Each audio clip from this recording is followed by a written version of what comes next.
আমি জানি অনেকেই ওয়েট করছিলে ভুতুরের 28 নম্বর এপিসোডের জন্য।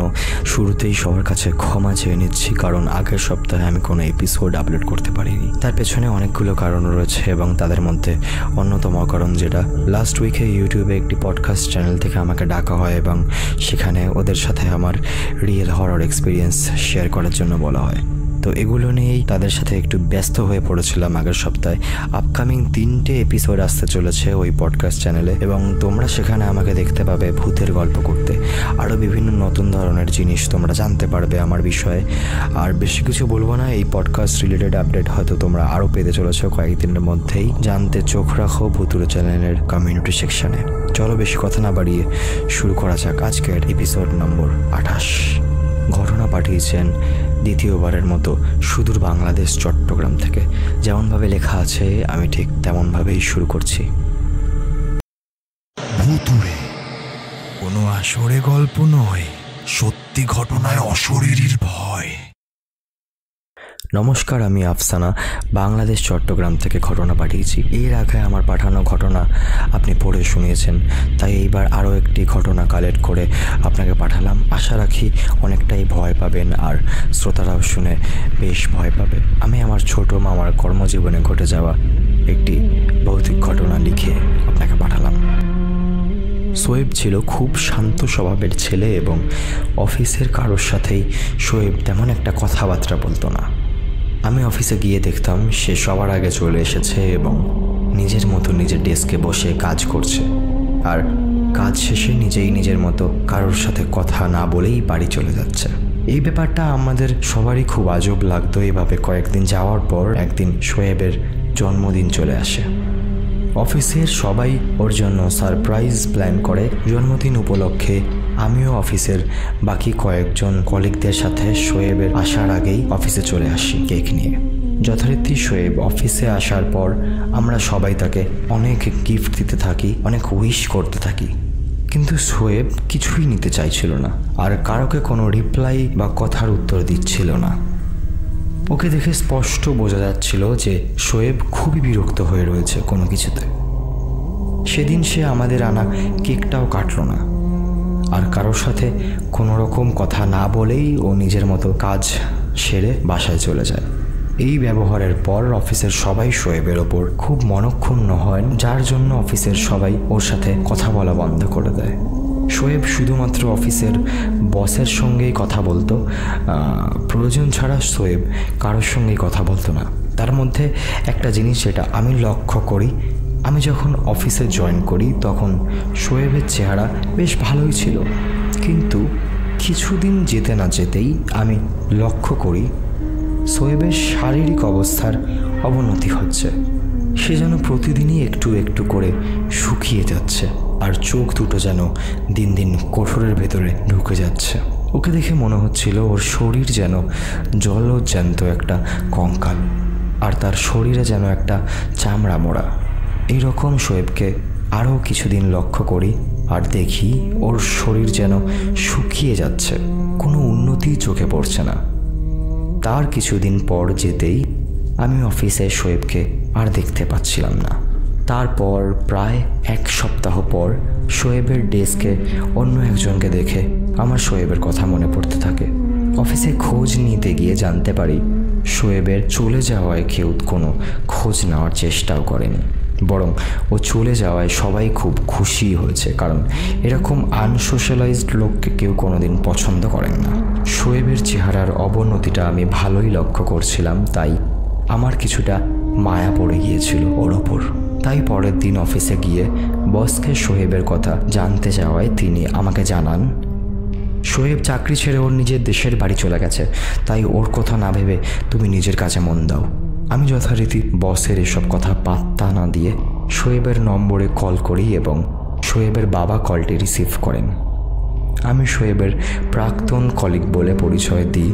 আমি ওর খবর জানতে চাওয়ায় শোয়েবের বাবা আমাকে জানান শোয়েব ভালো নেই, শোয়েবের শারীরিক অবস্থা একদমই ভালো নেই। শোয়েবের বাবার মুখে ওর এই অবস্থার কথা শুনে আমার খুব খারাপ লাগলো। আমি মনে মনে ঠিক করলাম অফিস থেকে ছুটি নিয়ে একবার শোয়েবের গ্রামের বাড়িতে যাব, ওকে একবার দেখে আসব। এই ভেবেই আমি সোহেবের বাড়ির ঠিকানা নিয়ে অফিস থেকে 2 দিনের ছুটি আবেদন করি। আমি যেহেতু রোজ অফিস যেতাম, তাই বস আমাকে 2 দিনের ছুটি সহজেই দিয়ে দিল। যথারীতি আমি সোহেবের বাড়ির উদ্দেশ্যে রওনা দিই। আমি একটি গাড়ি ভাড়া করে চলে যাই সোহেবের গ্রামের বাড়িতে। সেখানে পৌঁছতে আমার ঘন্টা 4 সময় লেগে যায়। আমি পৌঁছানো মাত্রই সোহেবের বাবা আসেন এবং আমাকে নিয়ে যান ওনার বাড়িতে।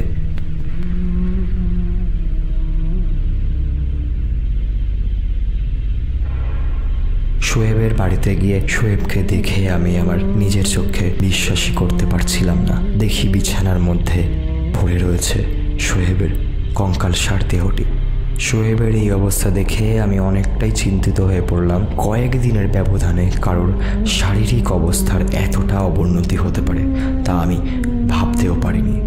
সোহেবের শরীরের প্রত্যেকটা হাড় যেন দেখা যাচ্ছিল, প্রত্যেকটা হাড় যেন গোনা যাচ্ছিল, আর মুখ দেখে মনে হচ্ছিল সে যেন একটা কঙ্কাল। সোহেব আর একটা কঙ্কালের মধ্যে পার্থক্য ছিল শুধু একটাই, কোনো কঙ্কালের মধ্যে জীবন থাকে না, কিন্তু সোহেব ছিল জীবন্ত কঙ্কাল।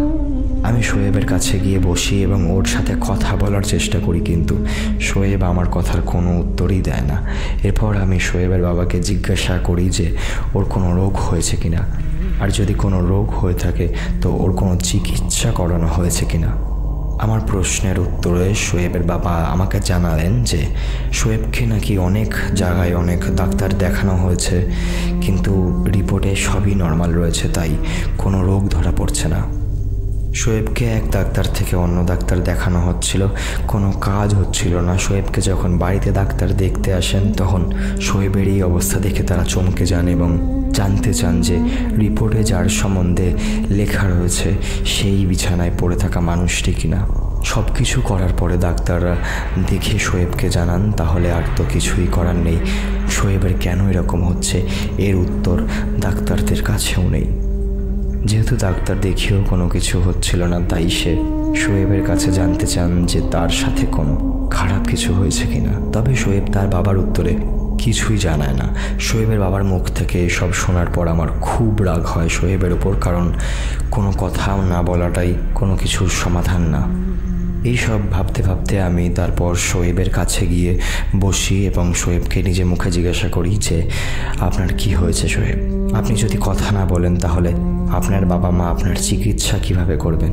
এইসব শুনে হঠাৎই সোহেব কাঁদতে শুরু করে দেয়, যা দেখে আমি অনেকটাই অবাক হই। সে আমাকে জড়িয়ে ধরে তার সাথে ঘটা সব কিছু বলতে শুরু করে। আমি সোহেবের কথাগুলো ওর মতো করেই শোনাচ্ছি। আমি ছোটবেলা থেকেই খুব ডানপিটে স্বভাবের ছেলে ছিলাম। বাবা মায়ের চোখে ফাঁকি দিয়ে আমি বন্ধুদের সাথে খেলাধুলা করতাম এবং যেসব জায়গায় সবার যাওয়া বারণ থাকতো সেখানেই যেতাম। আমার জীবন তখন খুবই স্বাভাবিক ও সুন্দর ছিল। আমি মাঝের মধ্যেই রাত্রেবেলা বাবা মায়ের চোখ এড়িয়ে সারা গ্রাম ঘুরে বেড়াতাম, নিঝুম জায়গায় যেতাম। আমার মনে এর আগে কখনোই কোনো ভয় কাজ করেনি। আমার মনে হতো আমি হয়তো আমাদের গ্রামের সব থেকে সাহসী, আমার থেকে বড় সাহসী এই গ্রামে আর কেউ নেই। এবার যেহেতু আমি নিজেকে সব থেকে বেশি সাহসী মনে করতাম এবং সেটাই প্রমাণ করার জন্য মাঝের মধ্যে বন্ধুদেরকে বলতাম যে আমাকে এমন কোনো কাজ দিতে যেটা করলে ওরা আমাকে সাহসী বলে মনে করবে। এই সব কথা শুনে আমার বন্ধুরা হাসতো আর আমাকে বলতো সাহসীরা কোনোদিন নিজের ঢাক নিচে পেটায় না। আর এই কথা শুনে আমার প্রচণ্ড রাগ হয় আর আমি তাদের মধ্যেই একজনকে কথাটা বলি যে আমাকে একটা এমন কাজ দিতে যেটা কোনো সাধারণ মানুষের পক্ষে করা সম্ভব না, আর এটাও বলি যে আমি যদি সেই কাজটি করে দিতে পারি তাহলে তাকে আমাকে সাহসী বলে মানতে হবে, আর যদি এই কাজটি করতে না পারি তাহলে গোটা গ্রামে আমি নিজে থেকে বলে বেড়াবো আমি সব থেকে বড় ভীতু এই গ্রামের। এসব শোনার পর আমার সেই বন্ধু কিছুক্ষণ চুপ করে থাকে, তারপর আমাকে বলে যে সন্ধেবেলার পর তার সাথে দেখা করতে। আমাদের গ্রামের দক্ষিণ প্রান্তে একটি বাঁশ ঝাড় ও তার পাশে একটি নালা রয়েছে। ছেলেবেলায় ওখানে সবাইকে মাছ ধরতে দেখতাম, কিন্তু হঠাৎই ওই নালার ধারে পাশে কাউকে দেখা যায় না, কারণ সবাই ওই নালার পাশে বাঁশ ঝাড়ওয়ালা ঘাটটিকে ভুতুড়ে ঘাট বলে সম্বোধন করছিল। লোকমুখে শুনেছিলাম এক মহিলা নাকি ওই নালাতে ডুবে গিয়ে মারা যান এবং অদ্ভুতভাবেই সেই মহিলার দেহ আর কোনোদিন কেউ খুঁজে পায়নি। এরপর থেকেই নাকি ওই নালার পাশ দিয়ে যেই যায় তারাই নাকি অনেকেই অনেক অদ্ভুত ঘটনার সম্মুখীন হয়। সেখানে নাকি প্রায়শই কোনো না কোনো মহিলার কণ্ঠস্বর আর্তনাদ শুনতে পাওয়া যায়। গ্রামের সবাই সন্ধ্যার পর ওই নালার পাশ দিয়ে যেতে অনেক ভয় পায়। গ্রামের শিক্ষিত গণ্যমান্য হুজুররাও ওখান থেকে যেতে বারণ করেন। আর যেহেতু নালাটির লাগোয়া ছিল একটি বাঁশ ঝাড় আর ওখানকার পরিবেশটাও ছিল গা ছমছমে হাড় হিম করে দেওয়ার মতো, নালাটির ব্যাপারে গ্রামের প্রায় সবাই জানতো, আমিও জানতাম। যাই হোক, সেদিন সন্ধ্যের পর বন্ধুর কথা মতো নিজেকে সাহসী প্রমাণ করতে গিয়ে ওর সাথে দেখা করতে চলে যাই ওর বাড়িতে।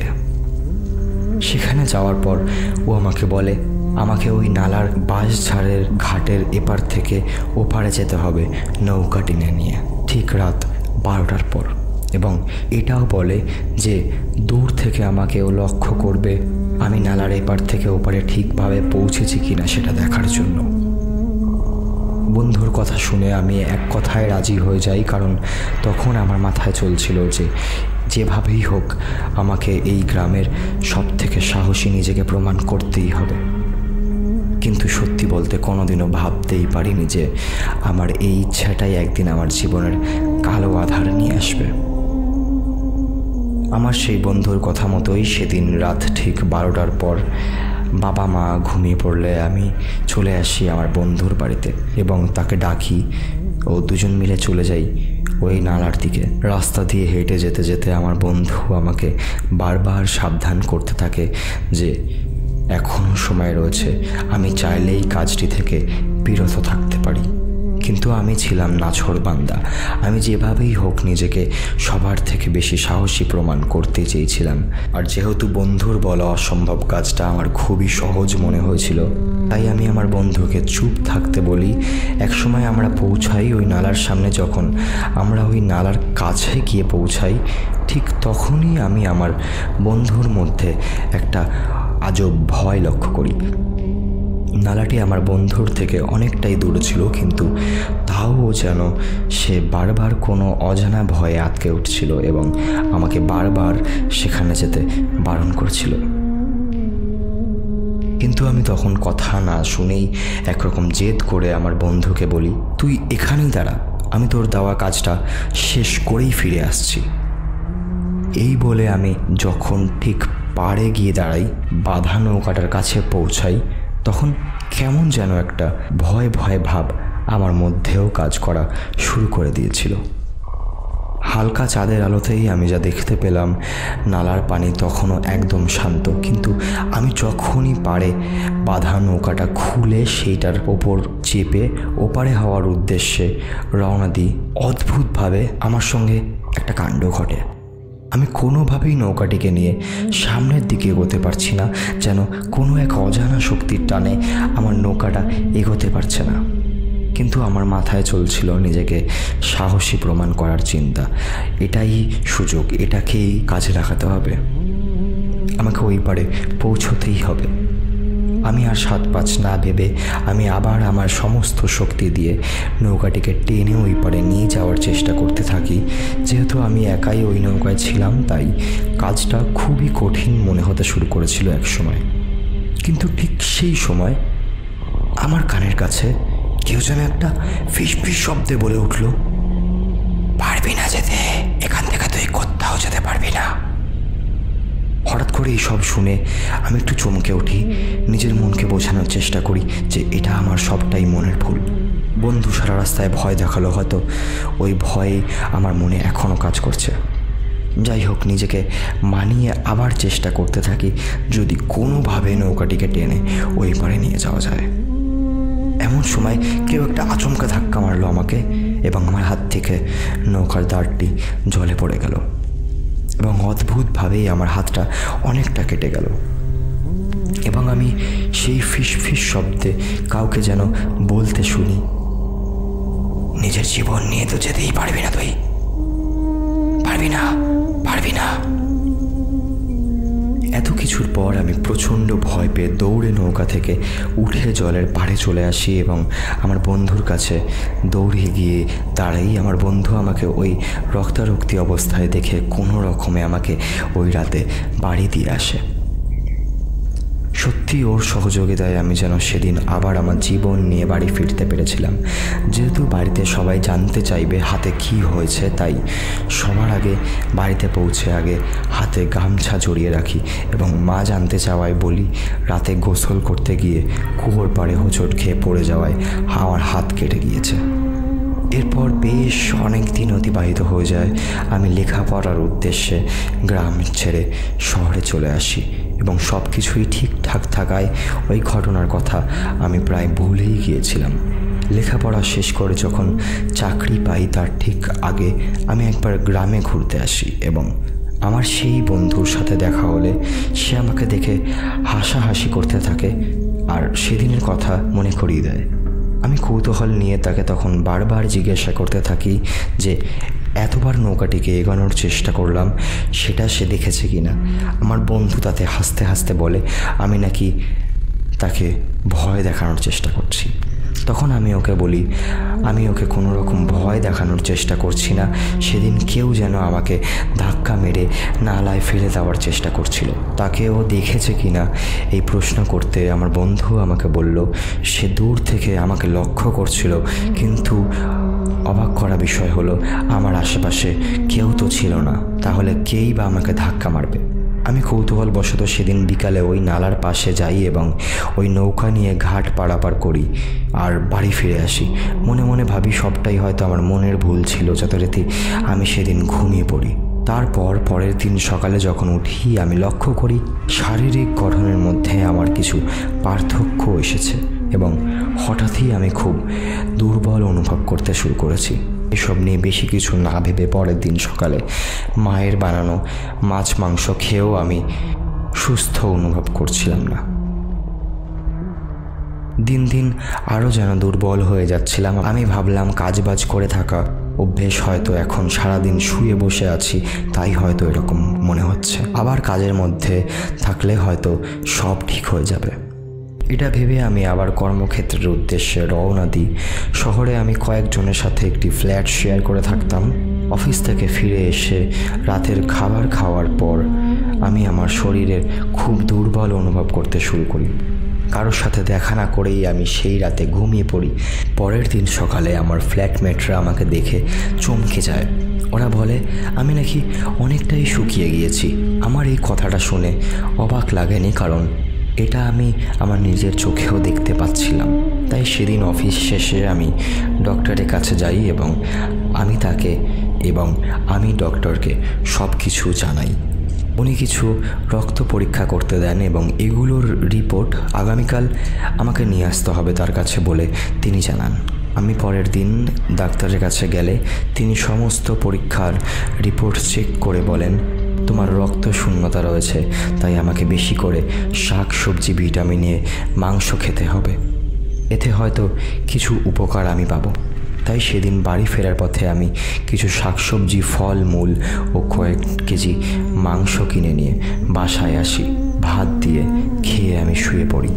কিন্তু তার পরের দিন সকালে উঠে আমি লক্ষ্য করি যে আমি সেই রকমই দুর্বলতা অনুভব করছি। সেদিন আমার শরীর এতটাই দুর্বল ছিল যে আমি আর অফিস যাইনি, সারাদিন ঘুমিয়েই কাটিয়ে দিই আমি। তারপর সেই দিন রাতে আমার একজন ফ্ল্যাটমেট আমার কাছে এসে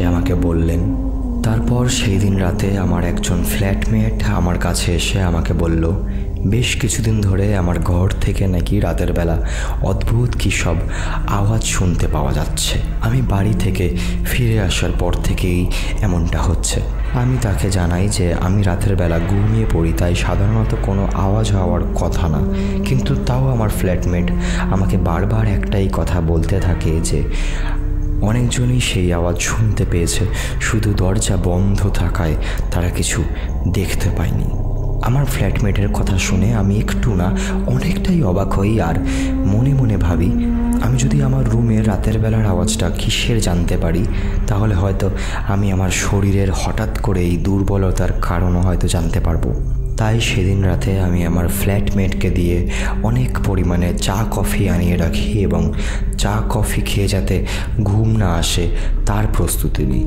তবে অদ্ভুতভাবে রাত 3টের পর আমার শরীর এতটাই দুর্বল বোধ হতে থাকে, আমি বেশি কিছু না ভেবে আমি বিছানায় গিয়ে শুয়ে পড়ি। কিছুক্ষণ পর আমি বুঝতে পারি আমার ঘরের জানালা দিয়ে একটা ঠান্ডা বাতাস প্রবেশ করলো। কিন্তু সেই সময় আশপাশ এত গরমের মধ্যে ঠান্ডা বাতাস কোত্থেকে এলো এটা ভাবতে থাকি আর জানালার বাইরে বাতাস হচ্ছে কিনা সেটা দেখার চেষ্টা করি। আমি অদ্ভুতভাবে লক্ষ্য করি না, কোনো গাছের পাতাও নড়ছে না, কারণ এতটাই গরম এখন। তবে এই ঠান্ডা বাতাস কোথা থেকে এলো এই সব ভাবতে ভাবতে আমি কখন যেন তন্দ্রাচ্ছন্ন হয়ে পড়ি এবং কিছুক্ষণ যেতে না যেতেই আমি লক্ষ্য করি আমার ঘরে আমি ছাড়া অন্য আরও একজনের উপস্থিতি। কেমন যেন একটা গোঙানির আওয়াজ হচ্ছে। তারপর আমি যা দেখি তা দেখে আমার রক্ত হিম হয়ে গিয়েছিল। আমি দেখি একজন মহিলা যে আমার পায়ের কাছে বসে আমার পায়ে তার ছুচালো দাঁত বসিয়ে আমার শরীর থেকে রক্ত খাচ্ছে। সে কি বিভৎস চেহারা তার! আমি তাকাতেই ওই মহিলাটি আমার দিকে তাকিয়ে একটা কুৎসিত হাসি হেসে জানালার ওপরে লাফ দিয়ে চলে যায়। আমি প্রচণ্ড ভয় পেয়ে ওখানে ঘুমিয়ে পড়ি। যথারীতি সকালে উঠি, আমি দেখি না, আমার পায়ে তো কোনো প্রকারের কামড়ানোর চিহ্ন পর্যন্ত নেই। এভাবেই আমার সাথে প্রত্যেক দিন রাতে একই ঘটনা ঘটতে থাকে এবং আমি অনেকটাই দুর্বল হয়ে পড়ি 3 দিন। এরকমভাবেই একদিন হঠাৎ মাঝরাতে আমার ঘুম ভাঙলে আমি ওই মহিলাকে আমার পায়ের থেকে রক্ত খেতে দেখে এক ঝটকায় বিছানা থেকে লাফ দিয়ে উঠে পড়ি আমি এবং তাকে ইশারা করে জিজ্ঞাসা করি, কে আপনি? আপনি কেন আমার সাথে এমন করছেন? আমার কথা শুনে ওই নারী এক বিকট ভয়ঙ্কর হাসি দেয়, যা দেখে যে কারোর রক্ত হিম হয়ে যেতে বাধ্য। আমার কথার উত্তর না দিয়ে উনি বলে, তুই ওই নালার পাশে গিয়েছিলি না? আমি বলেছিলাম তুই আর নিজের জীবন হাতে নিয়ে ফিরতে পারবি না, আমার রক্ত চাই।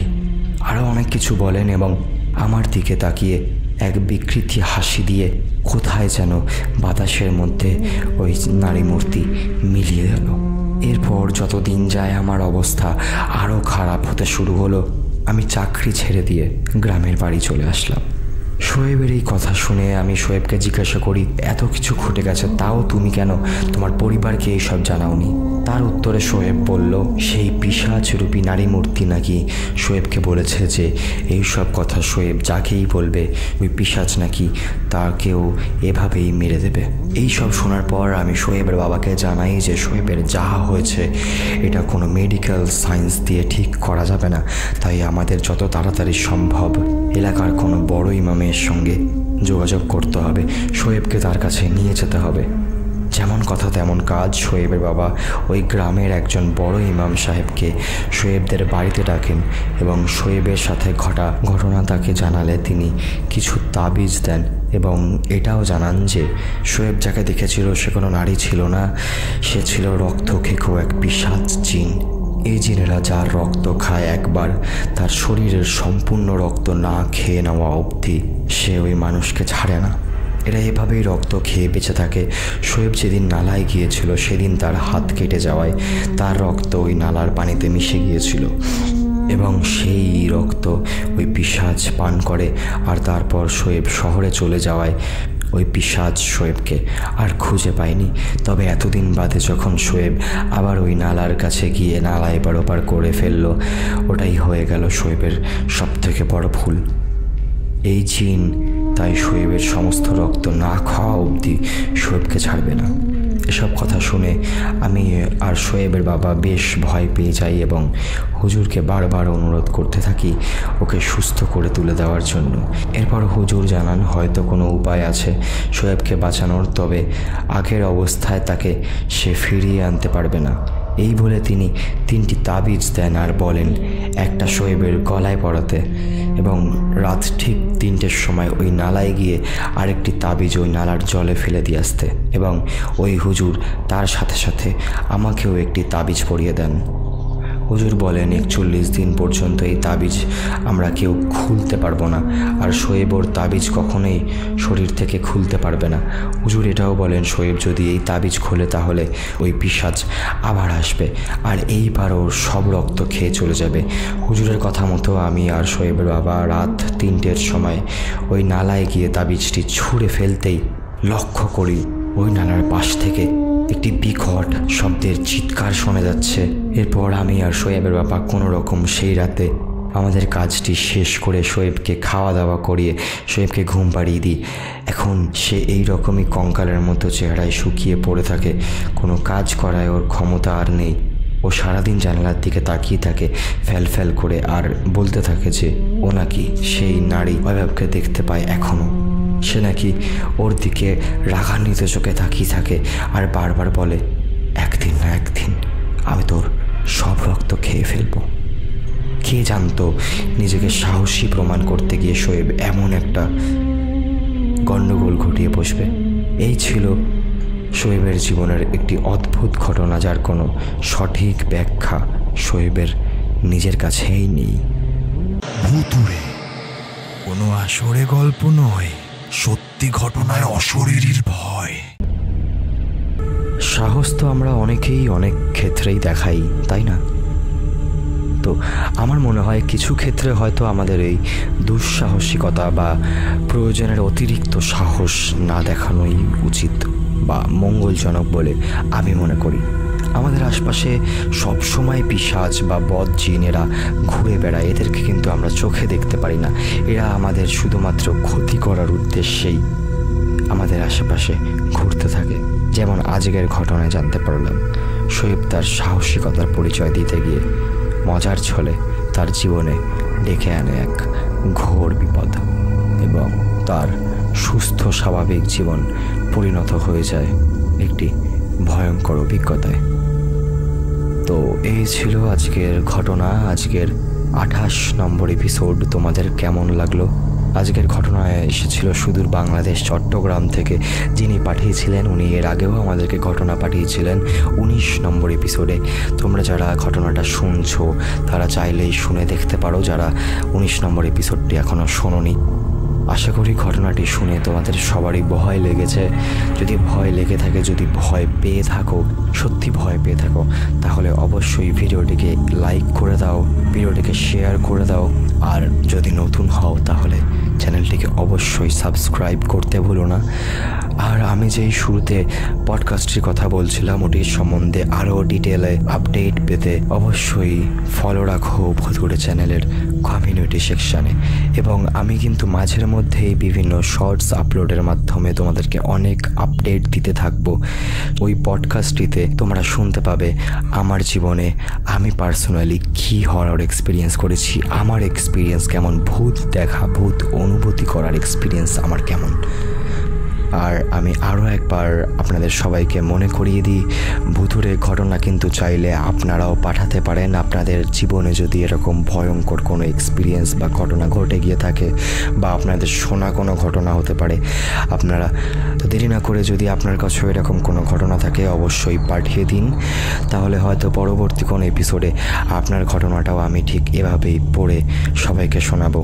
তো কেমন লাগলো তোমাদের আজকের 28 নম্বর এপিসোড?